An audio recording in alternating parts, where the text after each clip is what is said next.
खाया पिया कुछ नहीं, गिलास तोड़ा 12 आना। ऐसा ही कुछ हुआ है एक बार फिर हमारे देश की मीडिया के साथ। मीडिया ने एक बार फिर प्रथम प्रधानमंत्री जवाहरलाल नेहरू का नाम लेकर अपनी फिर से फजीहत करवा ली है। इस बार एक सवाल को लेकर सवाल पूछा था बीजेपी के सांसद ने, जवाब दिया बीजेपी के ही मंत्री ने, एक दूसरे को कॉन्ट्रडिक्ट कर दिया और बीजेपी का प्लान फेल हो गया। ये फेल हुआ प्लान लेकर आधी अधूरी जानकारी लेकर आपके सामने भी आ गए, चैनलों पर झूठ भी परोस दिया। जब झूठ है ये पता चल गया तो फिर माफी भी नहीं मांग रहे।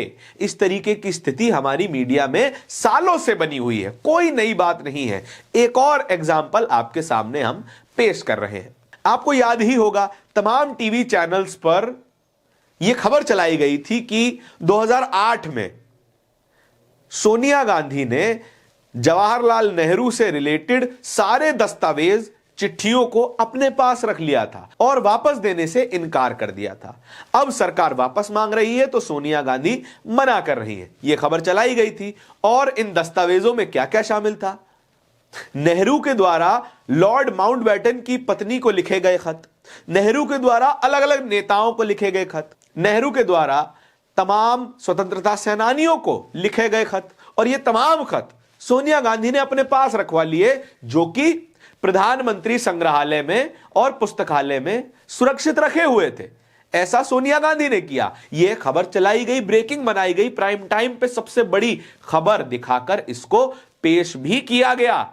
लेकिन संबित पात्रा के पूछे गए एक सवाल ने इस तमाम प्रोपेगेंडा को धराशायी कर दिया। संबित पात्रा साहब ने एक सवाल पूछा संसद में, लिखित सवाल था। इस सवाल के 5 हिस्से थे। सबसे जरूरी हिस्सा हम आपको बता देते हैं। क्या वर्ष 2025 में प्रधानमंत्री संग्रहालय और पुस्तकालय के वार्षिक निरीक्षण के दौरान भारत के प्रथम प्रधानमंत्री जवाहरलाल नेहरू से संबंधित दस्तावेज संग्रहालय से गायब पाए गए हैं क्या? और यदि हां तो उसका ब्यौरा दीजिए। संबित पात्रा को लग रहा था कि प्रधानमंत्री नेहरू से रिलेटेड कुछ दस्तावेज संग्रहालय से गायब हो गए हैं, तो उन्होंने सवाल पूछा। किन से सवाल पूछा? सांस्कृतिक एवं पर्यटन मंत्री गजेंद्र सिंह शेखावत से, अपनी ही पार्टी के मंत्री हैं। उन्होंने जवाब भी दे दिया। देखिए, सामान्य सवाल, सामान्य जवाब। जवाब का दूसरा हिस्सा अगर आप गौर से पढ़ेंगे तो वर्ष 2025 में प्रधानमंत्री संग्रहालय और पुस्तकालय के वार्षिक निरीक्षण में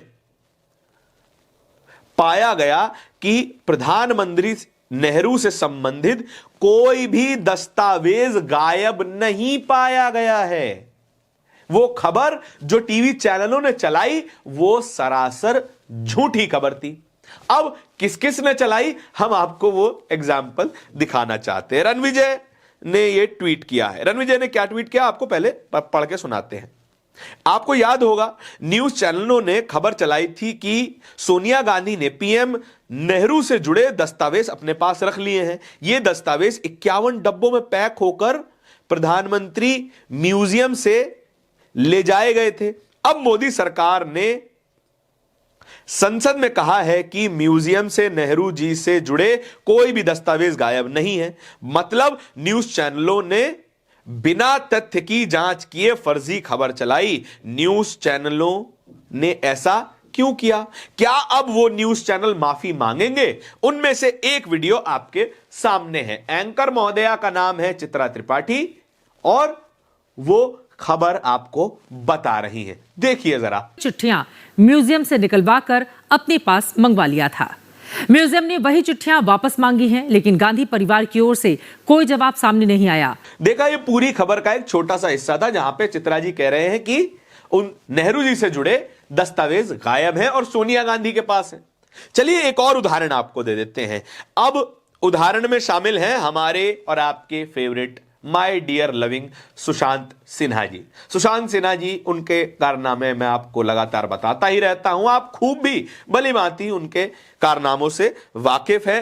टाइम्स नाउ नव भारत के एंकर हैं। उन्होंने क्या खबर चलाई वो भी सुनिए। 2008 में सोनिया गांधी के निर्देश पर नेहरू म्यूजियम से मंगवा लिया गया। यह बीजेपी आरोप लगा रही है। यह लेटर सोनिया गांधी के निवास पर 51 बॉक्सेस में भरकर पहुंचाए गए। 51 बॉक्स में इतनी चिट्ठियां थी। देखा आपने, वो तो ये तक बताने लगे कि 51 डब्बों में पैक होके आए थे ये तमाम लेटर्स, और किन किन को लेटर लिखे हैं वो भी बता रहे हैं। क्या सुशांत सिन्हा इस खबर के फर्जी साबित हो जाने के बाद माफी मांगेंगे? क्या ये अपने प्राइम टाइम शो में आकर ये कहेंगे कि हमने फलाने दिन पर झूठी खबर चलाई थी? ऐसा बिल्कुल नहीं होने वाला है, बिल्कुल नहीं हो, क्योंकि आज तक नहीं हुआ। सुशांत भाई साहब ने तो ऑपरेशन सिंदूर के दौरान कराची में घुसा दी, लाहौर में घुसा दी थी सेना, कराची का पोर्ट उड़वा दिया था, उसके बारे में माफी नहीं मांगी। ये तो फिर भी नेहरू की बात है। नेहरू जी से तो इनकी ज्यादा दुश्मनी लगती ही है। नेहरू एक ऐसा व्यक्ति जिसने देश को आजादी दिलवाने में अपना बहुमूल्य योगदान दिया। नेहरू एक ऐसा व्यक्ति जिसने भारत की अखंडता संप्रभुता को बचाने के लिए जी जान लगाई। जितने साल प्रधानमंत्री नरेंद्र मोदी कुर्सी पर बैठे हैं उतने साल तो नेहरू जी ने जेल में बिताए थे। किस कारण? कि वो देश की आजादी मांग रहे थे। लेकिन नहीं, ये तमाम बातें इन टीवी चैनल के हुड़क चुल्लुओं को नहीं समझ में आएगी और ना इन्हें याद रहने वाली है। ये केवल और केवल टीआरपी की बीन पे नाचने वाले वो सांप हैं जो एक ना एक दिन आपको डसेंगे और डस भी रोज रहे हैं। आप जब खाना लेकर टीवी चैनलों के सामने बैठते हैं, न्यूज सुनने की उम्मीद से चालू करते हैं, तो आपको अवध के नवाब मुर्गे उड़ाते हुए दिखाई देते हैं। खबर नहीं मिलती है, और मिलती भी है तो इस तरीके की आधी अधूरी फर्जी खबर मिलती है। यहां पे बीजेपी के सांसद बीजेपी के मंत्री से सवाल पूछते हैं, बीजेपी के मंत्री और बीजेपी के सांसद खुद गलत साबित हो जाते हैं। इसको आधा काट कर टीवी चैनल वाले खूब चलाते हैं, लेकिन माफी नहीं मांगते, ना सांसद जी और ना ही चैनल वाले। असल में ये लोग एक ही श्रेणी के लोग हैं जो चाहते हैं कि आप इतिहास की बहस में उलझे रहें, आपस में लड़ते रहें और ये सत्ता की मलाई आलू के पराठे पर लगा के खाते रहे। आपके इस पूरी खबर के बारे में क्या विचार हैं कमेंट सेक्शन में बताइएगा जरूर। इस तरह की खबरें और भी देखते रहने के लिए बोलता हिंदुस्तान को सब्सक्राइब भी कीजिएगा। बहुत बहुत धन्यवाद।